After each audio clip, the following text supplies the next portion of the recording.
आइए देखिए आलेख के माध्यम से दी गई समीकरणों को हल करना सीखें।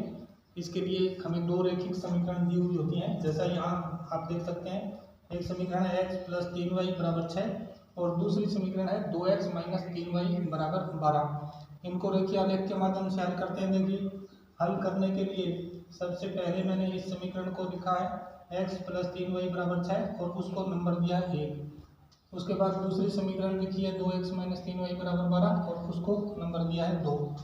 दोनों समीकरणों में x और y के अलग अलग मान रख करके हम दो दो बिंदु प्राप्त करेंगे। सबसे पहला चरण ये रहेगा हमारा।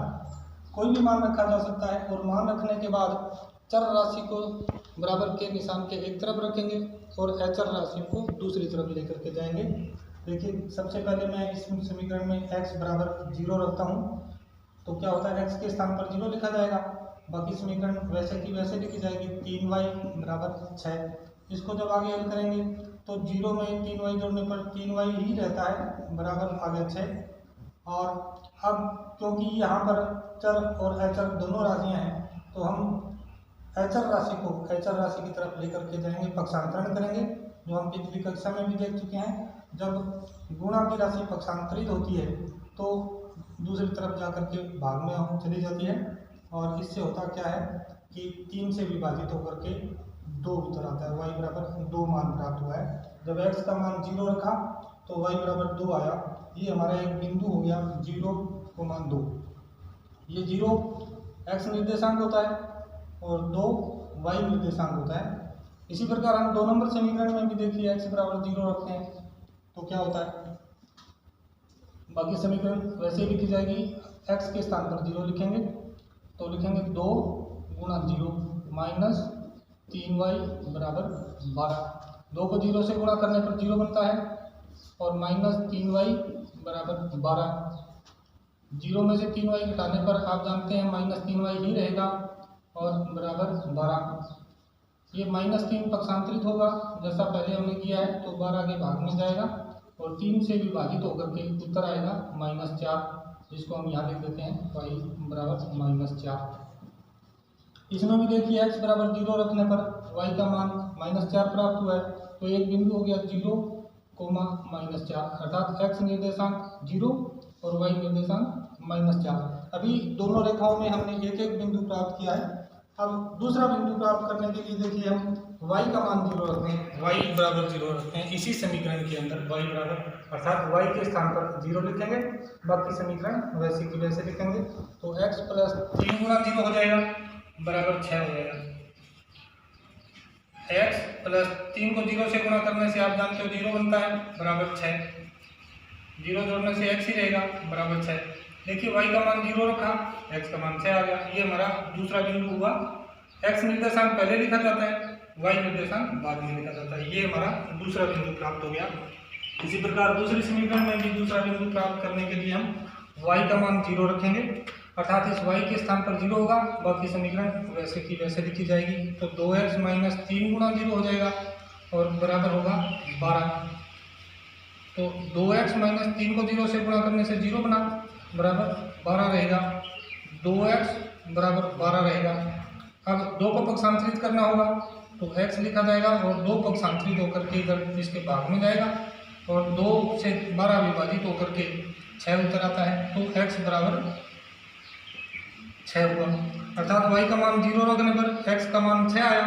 तो x निर्देशांक पहले लिखेंगे 6 और y निर्देशांक बाद में लिखेंगे 0, अर्थात ये दूसरा बिंदु प्राप्त हो गया। हम इन बिंदुओं के नाम से देते हैं, ये बिंदु A, ये बिंदु B, ये बिंदु B और ये बिंदु Q। अब आगे का चरण हमारा शुरू होता है। इन बिंदुओं को हम ग्राफ पेपर पर अंकित करेंगे। अंकित करना मैंने पिछले वीडियो में आपको बताया हुआ है। पहला बिंदु A है 0,2।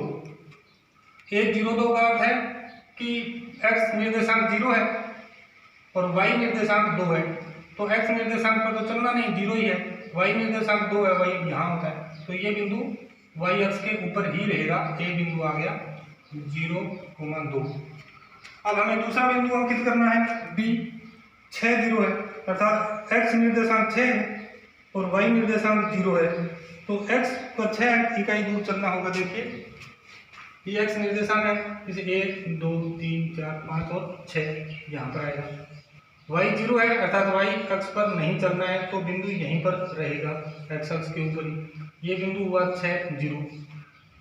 पहली रेखा के दो बिंदु हमने अंकित कर लिए हैं।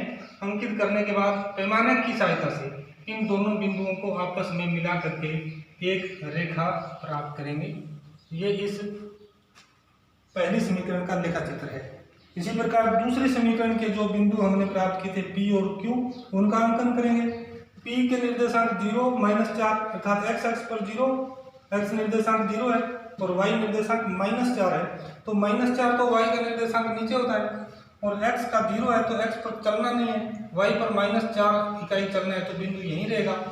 तो ये हुआ P बिंदु जिसके निर्देशांक है 0 -4।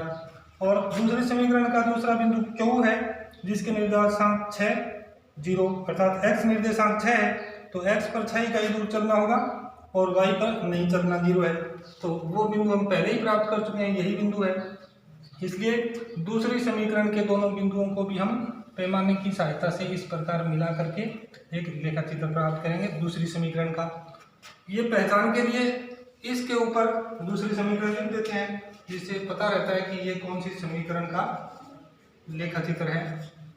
और पहली समीकरण के लेखा चित्र पर लिख देते हैं x + 3y = 6।